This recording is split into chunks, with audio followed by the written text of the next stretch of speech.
7.5 example 4. We're talking about when b equals 0, the quadratic equation ax squared plus bx plus c equals 0 now becomes ax squared plus c equals 0.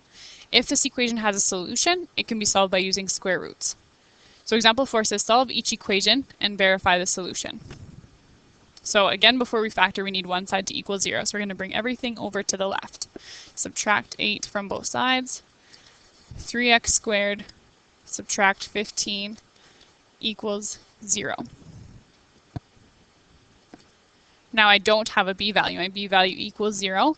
So I can solve for my x by using square roots, is what the note said above. So I'll show this two different ways. The first way would actually be, once we realize we don't have a b value, just get x by itself. So we'll actually add 15 to both sides again, which almost makes it look like what I did at the start was useless. But to identify the fact that we didn't have a b value, we brought everything to one side.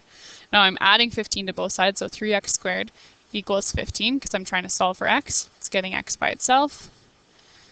X squared equals 5, so then I need to square root that. 5 is not a perfect square, so I'm going to have plus or minus the square root of 5. The reason for this plus or minus, if you remember from last year, if I square 2, I'm going to get 4. But if I square negative 2, I also get 4.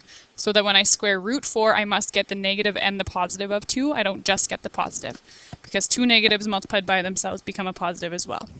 Whenever you square something, you have a plus or minus option. The other way then would be, if I show you in a different color here, would be to be leaving the 15 over.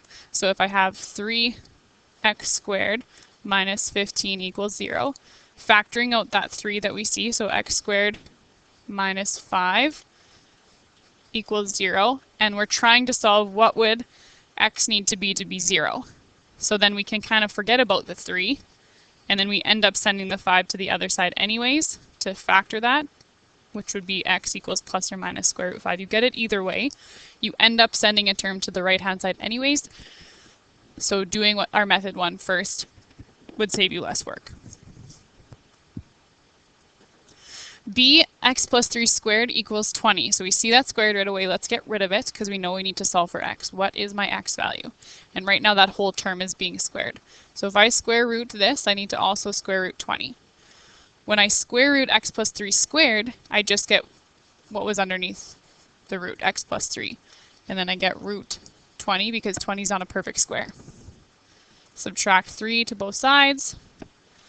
X equals plus or minus root 20, subtract 3. Now usually if we have a constant, we'd write it in this form. That number would come before a radical. And we can actually simplify this. So you guys have not learned this. You'll learn more about simplifying radicals, making them into mixed in pre-calculus 20, if that's what you're going to take next semester. But for now, I'll just do a brief lesson on how you do that. So you take 20 and you want to split it up into two factors where one of the factors of 20 is a perfect square. So the factors of 20 would be 1 and 20, 4 and 5, 2 and 10. So the only ones there that's a perfect square is that 4. So I want to rewrite 20 as 4 and 5. So the square root of 20 now becomes the square root of 4 times 5. I can square root 4. So the square root of 4 will come out as 2 root 5, and I'm left with that. That's just simplifying our square root 20 a little bit further. So negative 3 plus or minus 2 root 5 would be the most simplified, the most accurate solution that you could give me. Example 5 says write an equation of a quadratic function that would give you zeros that were 2 over 3 and negative 1 over 2. And then is the equation you found the only equation possible? We'll talk about that too. So what we want to do here is these are our answers that we were solving for before. We were solving for x equals 2 over 3 and x equals negative 1 over 2. But now giving those, how can I put that back into an equation? So what we need to do is to work backwards here. So what would it have been in order to equal 0? So if I have x equals 2 over 3, I want to solve so that that side equals 0. So to get rid of my dividing right here, I want to multiply both sides by 3 so that they cancel. So I have 3x equals 2, but I want one side to be 0, so I'm going to subtract 2 from both sides. 3x minus 2 equals 0. This must have been my factor. The quicker way, how I had told you opposite sign constant over coefficient, is if this is a positive 2 over 3, then you know you had a bracket that was negative because we had opposite signs. The top was your constant, and the 3 was your coefficient in front of x. So it doesn't matter which strategy you use there, whichever one makes the most sense. Our second factor would have been, if we do it this way, so x equals negative 1 over 2. So multiply both sides by 2 to make that denominator cancel. 2x equals negative 1. I want to add 1 to both sides. 2x plus 1 equals 0. So those are my two factors. What the question wants, though, is an equation. So equation is where 0 equals those two factors multiplied by each other, 3x minus 2 times 2x plus 1.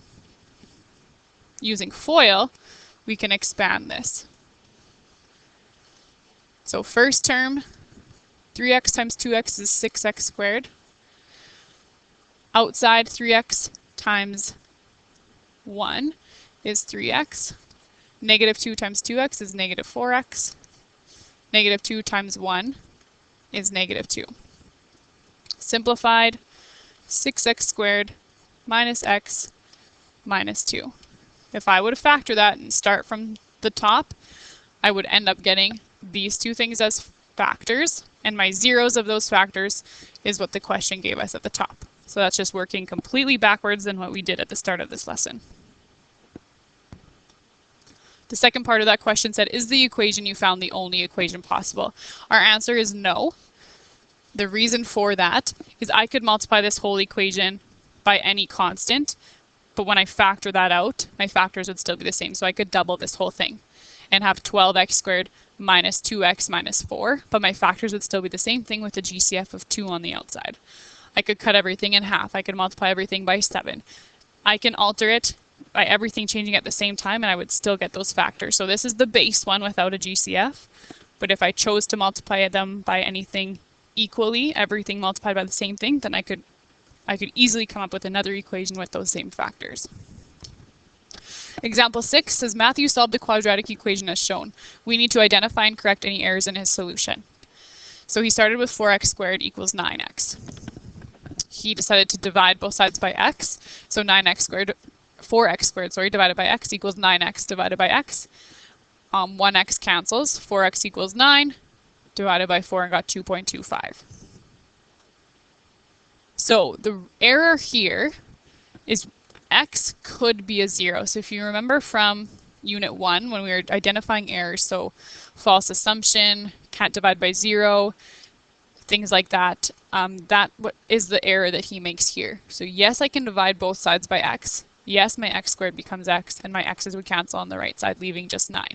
When I divide both sides by 4, I will get that x would be 2.25.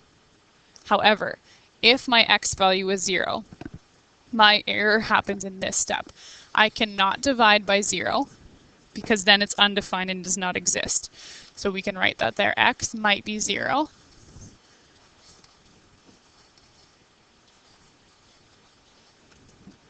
And we can't divide by 0.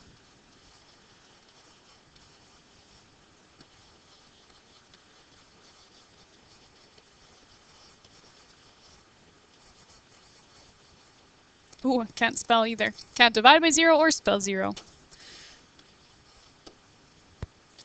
So how we should have solved it is by bringing everything to one side, making it equal to 0. So we identified, now we need to correct. So 4x squared equals 9x. In order to factor this properly, we need to subtract 9x from both sides so that we have one side equaling 0. From here we factor out a GCF, so here I can factor out an x, and I'm left with 4x minus 9 equals 0. So now what are my zeros here?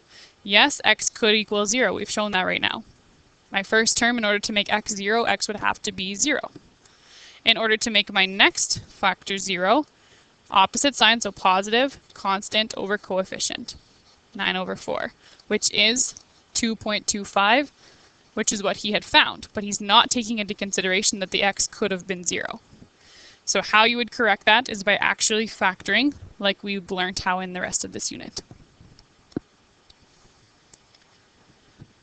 Your assignment is on page 405, numbers 1, 2, 5 to 11, 13, and 14.